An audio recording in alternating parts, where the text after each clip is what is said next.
Good evening-ish, 10:17, night. Good night. I hope you are having a good night. Oh, there we go. That works. I hope you all are having a good night. My night's going pretty good. I just got back 2 hours ago. We went to go see Christmas lights. So it was very fun.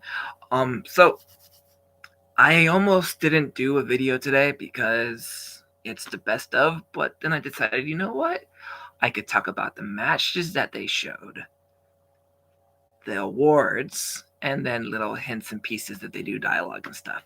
So they listed down, they showed 7 matches from pay-per-views that were the best pay-per-view matches of 2021.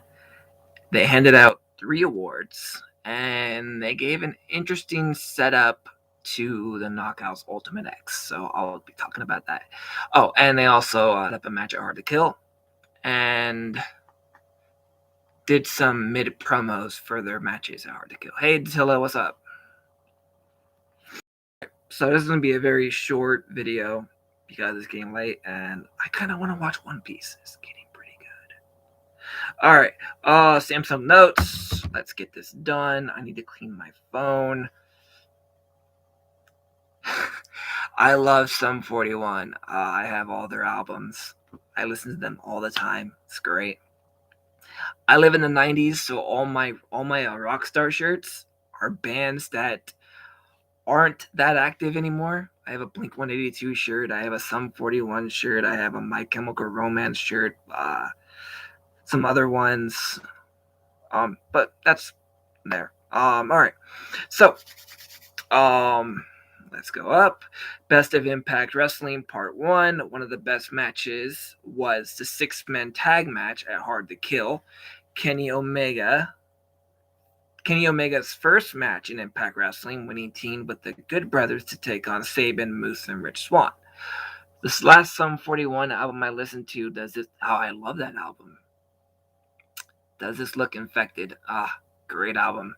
You took me right back to middle school with my Chemical Romance. I actually found out about them after high school. They popped up on Pandora once, and I was like, hey, these guys are pretty good. So I went to Amazon and bought like their first 3 albums, and they're amazing. Okay, so funny thing about this match is it wasn't technically gonna be Moose. If you guys remember, in 2021 there was the whole COVID outbreak, and Alex Shelley wasn't able to make an appearance at Hard to Kill, so Moose optioned himself into the match. We haven't heard or seen Alex Shelley since the first 2 weeks before Hard to Kill. So yeah, that was the first match they showed. I'm not gonna go into all the details because you guys have seen the matches. I'm gonna assume you guys seen the match, and it's a great match. So great match. By the way, Kenny Omega, if you ever see this, which I probably know you don't even know if I exist, your V trigger is more intense than your One Wing Angel. I cringe every time you use that move. It is that devastating, and I'm impressed by it. That V trigger is just nasty. I would not want to get hit by that. I don't even know if he pulls his knee. I wonder if he does that much force with it. That's a crazy ass match. Or crazy ass move. After that match fully was shown, Jordan Grace seeked out Chris Sabin for advice on Ultimate X. He said it's all about upper body strength, which we know Jordan Grace has a shit ton of upper body strength. So while he said it's about upper body strength, so let's see how many pull-ups you can do. Now this was fun because while she's like, okay, yeah, I can do pull-ups. So she's doing pull-ups. Meanwhile, he's counting, and then it goes to 15 minutes later, and she's still doing pull-ups. And then it goes to 30 minutes later, she's still doing pull-ups. And then it comes to an hour later, and she did like maybe 6 or 7 before it's like, oh, okay, I get your point. That's enough. And it's like, and he's like, yeah, you're completely ready for Ultimate X. And Jordan asks, how many did I do? And Saban was like, I lost count. That was a pretty fun segment. It had the whole SpongeBob thing. 30 minutes later. That was great. Chris Saban had me dying in that segment. Yeah, Chris Saban's fun. I like him. The next match that was shown was the Tag Team Championship match at Rebellion. Finjuice defending their titles. No. The Good Brothers defending their Tag Team Championships against Finjuice, which Finjuice actually won. So that was fun. Then the first award of the night is the Tag Team of the Year, which obviously we know who it was. It was the Good Brothers, the only team that has been powering through the whole entire year. So they did a whole little speech and how they do the same recipe and how they look forward to having the best tag team in 2022 as well. So I guess that was fun. The next match that was shown was the history-making match at Rebellion, the AEW champion Kenny Omega, not champion Kenny Omega anymore, versus the Impact World Champion, not anymore, Rich Swann, title versus title. This was fun. It was a very fun. I voted for Bullet Club. I voted for the Good Brothers because I think I voted for Decay. Yeah, I voted for Decay, but I knew they weren't gonna win. Poor Decay. So this match was pretty interesting. The fact that AEW they made a very big deal about this match, and it had AEW ref Tony Khan and Jerry Lee was ringside. This was they didn't make it like a whole, like, okay, yeah, we're going to have this title versus title match. Like, no, we're going to make this mean something. And they put it all out. They even brought out the best commentator, Mauro Ranallo. I'm so sorry if I botched your name. I think it's Ranallo. So yeah, this was a great match. It was one of my favorites of the year. But it wasn't my favorite of the year. My favorite match of the year, and I hope it is match of the year, which I don't think it will be because they're biased against Sami Callihan. I said it. Anyways, was Sami Callihan versus Kenny Omega at Slammiversary. That match was absolutely perfect. It was great. So yeah, that match was the match of Rebellion was great. It was fun. Great to watch it again. The next award to be handed out is the Knockouts Match of the Year. And it was the Knockouts Championship match at Bound for Glory. Deonna Purrazzo defends her title against returning Mickie James. That was a fun match, and it was a great match. I do not disagree with that. Trey, okay, let me go to another setup. Trey is pounding on Scott D'Amore's door. I swear there's probably dents in that door by now. Pounding on the door, Gail Kim comes up like, hey, what's up? What do you need? And Trey is like, I'm looking for Scott D'Amore. Do you know where Scott D'Amore is? I go, Scott D'Amore isn't here. Maybe I can help. I am the new Impact Management on the Impact Management team. So Trey's like, I want a match. I want a match with Steve Maclin. I need to beat Steve Maclin. I'm willing to put up my X Division Championship if I can beat Steve Maclin. So Gail Kim, okay, so you know what? I can help with that. At Hard to Kill, it will be you versus Steve Maclin for the X Division Championship. And then out of pure excitement, he punches Full Impact on Scott D'Amore's door. And then he says, I'm sorry. I'm like, dude, what if you put a hole through that door? I don't care who you are, and I don't care how excited. I'm pretty sure Gail should have been kind of pissed about that. He full-on punched Scott D'Amore's door because he was excited that he got the match. I don't know why he did that. It was still fun to see, but I got very like, I really hope he didn't put a dent in that door because that is not Impact's door. It is the building's door. The one in Las Vegas. I don't remember the venue. Well, anyways, so yeah, that match is happening at Hard to Kill, which is great.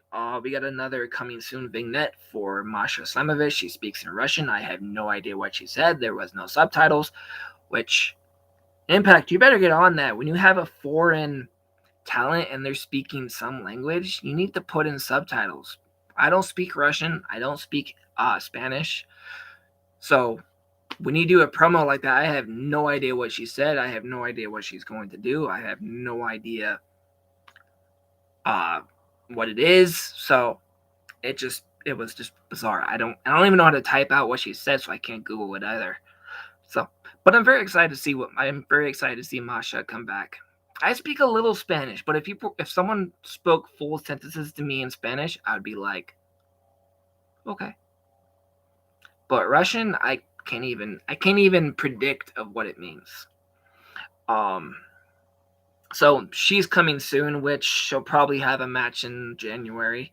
I know the match she had because it was spoiled on the internet by the wrestler that was involved. So, but the fans got a good match, so I'm excited. The next match that was shown was the triple threat match at Rebellion for the X Division Championship: Ace Austin versus TJP versus Josh Alexander. Another very fun match. That was a very fun match. Josh Alexander won. He got to take the title home back to Canada to his wife, and that was a very great moment for Josh Alexander. I was actually really proud of that. After that, the next match, they went straight to the next match. I'll read the comments after I did this because it's kind of hard. The next match is at Bound for Glory, and it was for the Digital Media Championship, which Jordan Grace won. This was also a really fun match. I mean, it was on the pre-show, but they presented it like a main event match, and I was a fan of this match. I wanted Chelsea Green to win because Jordan Grace is in a team with Rachel Ellering, and I think Chelsea Green has a bigger media presence than Jordan Grace, but I'm actually happy Jordan Grace won as well, so I could have went either way with that. But it was still a good match, and they showed it in its entirety, which you can also watch on, I think, YouTube. I'm pretty sure the pre-show is still on YouTube. The last award of the night is a knockout of the year, and I pretty much had this one completely predicted, and it is Deonna Purrazzo. The confusing part to me was it actually showed the option that Mercedes Martinez was up for vote. It kind of threw me a shock because she was only in 3 matches this year. I mean, you could have tossed up Rosemary. You could have tossed up Rachel Ellering. You could have tossed up Tasha Steelz was on there. You could have tossed up Chelsea Green. She had a hell of a year too. So it kind of threw me back when Mercedes Martinez was an option. I mean, she deserves it. She did have great matches, but she only had like 3 matches. I don't know. Well, maybe 4. She was in 2 matches on the tournament night. No, she was in 3 matches on tournament night. She had a match on Impact. Then she had the pay-per-view match. Okay, she was on like 6 matches. What in the equivalent of 5 weeks? Anyways, but that's not. I'm going on about that. Anyways, the last match that was shown was obviously the one at Bound for Glory, where Josh Alexander challenged Christian for the Impact World Championship. Josh Alexander won.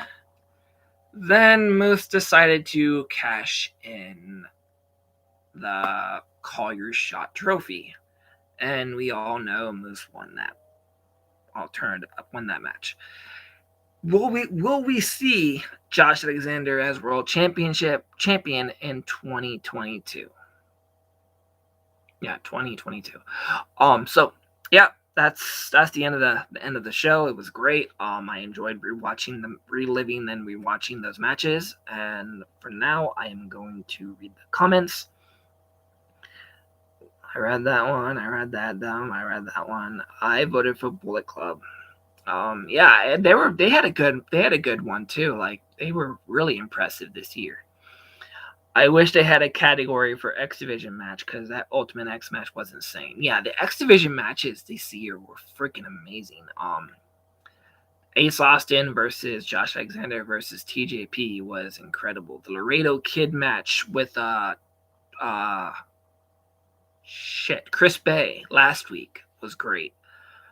So a lot of fun X Division matches, so that's probably why they didn't decide to do that. I speak Spanish. I do not, but she does. That match was the rise of Josh Alexander. Yeah, I agree. I mean, we've been known that Josh Alexander is a hell of an athlete, a great competitor, and I'm very excited to see what he does in 2022. Speaking of 2022, I know they only talked about this once, but Speedball Mike Bailey is signed with Impact Wrestling.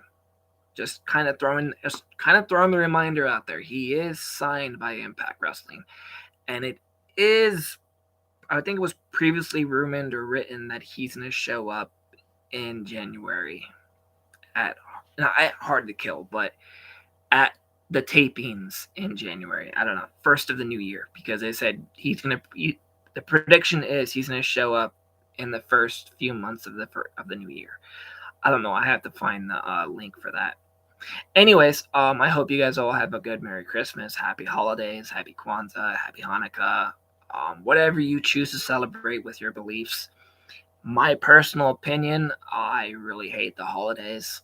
I've never been a fan. Well, maybe when I was a kid, but now as an adult, I just see it as a money-making corporate holiday. I mean, I don't know how to say it. It's just I don't get as excited about it anymore. It's just another day to me. I know because I'm no longer religious. I believe someone's up there, and I believe full-heartedly that they're guiding us. But it doesn't. I don't believe in a book. I don't believe in something I have to pay for. So I just find it a huge gap where religion is the key, but I don't think it is. But that's enough of that. I'm not going to get too into that because it's a dark topic. Anyways, I hope you have a very Merry Christmas, Happy Holidays, holiday seasons.